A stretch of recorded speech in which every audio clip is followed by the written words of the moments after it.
Le Seigneur soit avec vous. L'évangile de ce 16e dimanche du temps ordinaire nous décrit une réalité missionnaire, oh combien exceptionnelle.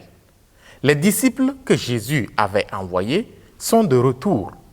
Ils font le compte-rendu de leur mission au Maître qui en est content.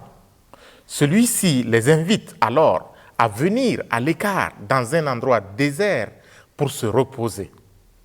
Mais voilà, à peine sont-ils descendus de la barque, croyant trouver de la tranquillité pour un repos mérité, les voilà envahis de nouveau par une foule de personnes qui les guettaient et les avaient devancés sur l'autre rive. L'évangéliste Marc résume l'épisode de façon saisissante. En débarquant, Jésus vit une grande foule. Il fut saisi de compassion envers eux, parce qu'ils étaient comme des brebis sans berger.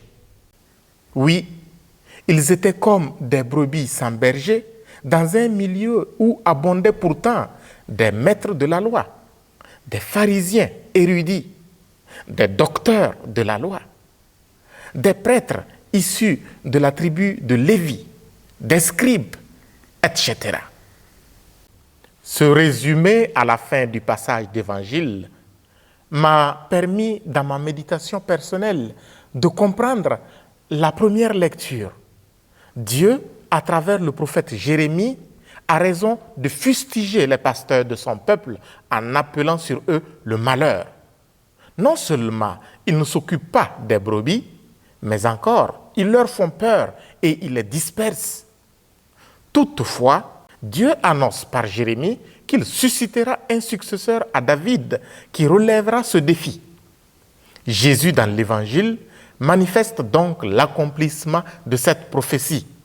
Il est le pasteur par excellence qui rassemble au lieu de disperser, qui prend soin des brebis au lieu de leur tourner le dos. L'Église du Christ aujourd'hui a bien de pasteurs, mais comme au temps de Jésus, quelques-uns seulement sont sans cesse envahis, sollicités de toutes parts. Dans plusieurs de nos structures, ils sont tiraillés entre la jalousie de leurs confrères à qui les brebis ne s'adressent pas et la trop grande sollicitation des brebis qui ne calculent même pas qu'ils ont besoin eux aussi de repos. Ils n'ont aucun endroit où reposer la tête. Certains ont même fait le sacrifice suprême. Pris de compassion pour les brebis, à l'instar de Jésus, ils se sont éteints en faisant plus que leur devoir. Priez donc, mes frères et sœurs, pour qu'il ne manque jamais des pasteurs de ce genre dans notre Église, c'est-à-dire des pasteurs qui puissent, sans réserve, se sacrifier pour leurs brebis. Le Seigneur soit avec vous.